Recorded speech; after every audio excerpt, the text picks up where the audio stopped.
Break के बाद रुक करेंगे मध्य प्रदेश बुलेटिन की ओर, जिसमें बात होगी सतना की, जहां देवलाहा गांव में एक युवक की रीवा में इलाज के दौरान हुई मौत के बाद मामला गर्मा गया है।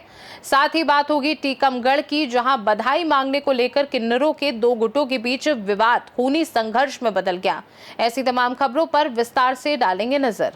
सतना जिले के बरौंदा थाना क्षेत्र के देवलाहा गांव में एक युवक की रीवा में इलाज के दौरान हुई मौत के बाद मामला तूल पकड़ गया है, जहां परिजनों ने इसे हादसा मानने से इनकार करते हुए हत्या का गंभीर आरोप लगाया है और पुलिस पर कार्यवाही न करने का आरोप भी लगाया है। शिकायत के अनुसार 27 अप्रैल की रात रामचंद्र मवासी बारात में गया था, जहां कथित रूप से उसे सोते समय जबरन उठाकर कुछ लोग अपने साथ ले गए और बाद में सुबह ये सूचना दी गई कि वह छत से गिर गया है, जिसके बाद उसे अस्पतालों से होते हुए रीवा रेफर किया गया और वहीं उसकी मौत हो गई। लेकिन परिजनों का कहना है कि उसके शरीर पर गिरने जैसी चोटों के निशान नहीं थे और कपड़े भी फटे मिले, जिससे घटना संदिग्ध लग रही है। परिवार ने थाने में शिकायत देने के बावजूद एफआईआर दर्ज न होने का आरोप लगाते हुए पुलिस अधीक्षक कार्यालय पहुंचकर निष्पक्ष जांच और हत्या का मामला दर्ज करने की मांग की है, जिससे पूरे मामले में पुलिस की कार्यप्रणाली पर भी सवाल उठ रहे हैं। कहाँ से हैं आप लोग, क्या नाम है, क्या घटना हुई? मैं देवलाहा से हूँ। मेरा नाम भाईलाल मवासी है। मैं अपने बालक को दिनांक 27/4/2026 को देवलाहा से बरौंदा बारात करने तीनों मेरे बालक गए थे और वहाँ जाने पर उन्होंने रात में जो कार्यक्रम हुआ, इसके बाद उन्होंने मेरा बड़ा वाला सो गया। सोने के बाद राजकुमार नाम का एक लड़का उन्होंने बालक को उठाकर ज़बरदस्ती सोते समय उठाकर ले गया। आपके बालक को कौन उठा के ले गया था? राजकुमार मवासी। और ये वहीं बारात में ही था? जी हाँ, बारात में था और उठा करके ज़बरदस्ती ले गया और सुबह उसकी ये हालत हुई कि वो गंभीर हालत में मिला।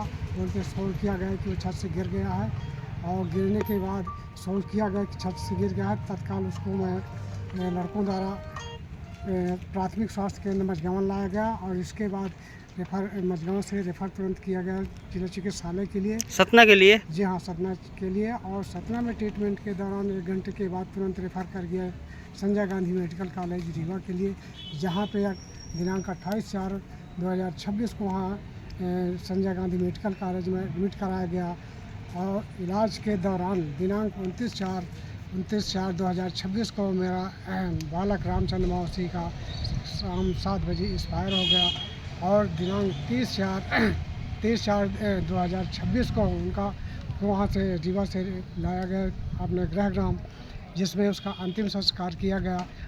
अंतिम संस्कार करने के बाद दिनांक 4/5/2026 को मैं स्वयं बरौंदा थाना रिपोर्ट दर्ज कराने गया, जिसमें लिखित रिपोर्ट मैंने दर्ज कराने के उद्देश्य में गया था। तो मुझे यह मुंशी द्वारा यह कहा गया कि वही बालक है जो छत से दारू पी करके छत से गिरा है और गिर करके मर गया है। मुंशी जी को यह कैसे पता था?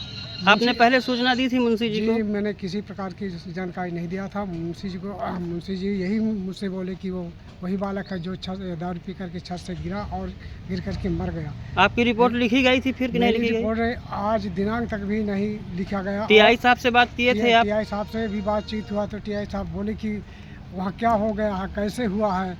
तो मैंने कहा आप कैसा व्यंग मार रहे हैं और आपके गांव में आपके थाने के पास मेरा इस तरह का घटना घटी और आप बोल रहे हैं कि क्या। तब टीआई साहब बोले कि वो हाँ वो उस दिन की बात है जो आपसे बात हो रहा था रीवा में कि वो अभी पोस्टमार्टम नहीं हुआ है।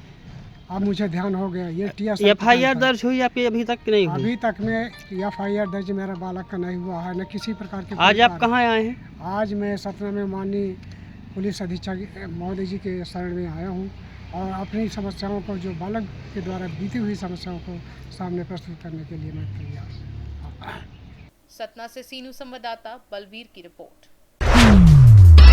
टीकमगढ़ शहर के चकरा इलाके में बधाई मांगने को लेकर किन्नरों के दो गुटों के बीच विवाद खूनी संघर्ष में बदल गया, जहां दोनों पक्षों के बीच जमकर मारपीट हुई और मामला कोतवाली थाने तक पहुंच गया।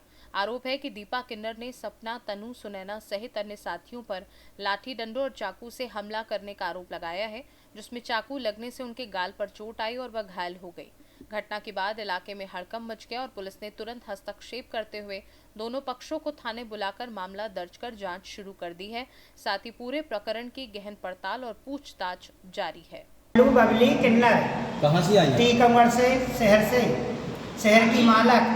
मैं बोल रही सब नगरवासियों से, शहरवासियों से मेरी मदद करना। सब जने जो बाहर के किन्नर आए हैं यहाँ रह के वो हमारी छवि खराब कर रहे हैं। जजमान में जाके ज़बरदस्ती से वसूली भी करते हैं 5,000, 11,000, 21,000 रुपया लेते हैं। हमारी छवि खराब करते हैं। जो पहले इज्जत मेरी थी अब वो इज्जत मेरी नहीं रह रही।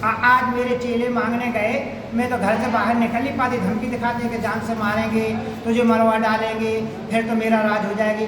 आज मेरे चेलन को इतना मारा, चाकू छुरी चलाई हैं। किसको मारा? क्या नाम है? हमारी दीपा को, नैना को, काजल को, प्रताप को, पवन को, इतन को सबको मारा है। और जो मार के 4-5 गाड़ी लुमाते थे तो लड़कन को मैं लौटा दिया है। और हिजड़े यहाँ भी आए हैं। तनु किन्नर और सुनैना संस्कार, तनु दुबे और अरविंद अहरवाल बिजरान का रहने वाला है। पप्पू अहरवाल का लड़का है। वो ज़बरदस्ती मंगवाता है। जो मोटे के मोहल्ला के 4 है, साबुर खान है, तो इनके उनको सारे ने पहुँचाए थे। तो आप लोगों का एक ग्रुप रहता है, हाँ। Area by area. हाँ, तो एरिया मेरे टीकोट की मैं तो मालक ही हूँ पूरी। यहाँ से लगा के टीकमगढ़, बुढ़ेरा, डिकोली, पताई, मनसा, ककड़वा, खिरिया, जलसा, मनसा, सिल्वर होटल का पूरी एरिया हमारी है। जो चोरी से आए हैं अब जो धमकी दिखा रहे हैं, तो मारपीट भी कर रहे हैं। ये खूब रोज ये धमकी दिखाते थे। आज उन्होंने कहा नोच लिया है, ये खूब मारा पीटा है। देख लो आप। तो आप लोग कोतवाली से लिए आए? हाँ, कोतवाली से लिए है। पुलिस शासन से मदद मांग रही हूँ। फिर पुलिस शासन वाले हमारी मदद करो। देखो हमें रोज धमकी दिखाते, हम घर से बाहर नहीं निकल पाती। मैं बोलूँ बबली किन्नर, शहर की रानी, रोतानी मालक, महारानी, शहरवासी, मैं सनातनी हिजड़ा किन्नर। टीकमगढ़ से सीनू संवाददाता मनोज खरे की रिपोर्ट। मध्य प्रदेश बुलेटिन में फिलहाल के लिए इतना ही। देश दुनिया की बाकी खबरों को जानने के लिए आप देखते रहिए सी न्यूज़ भारत।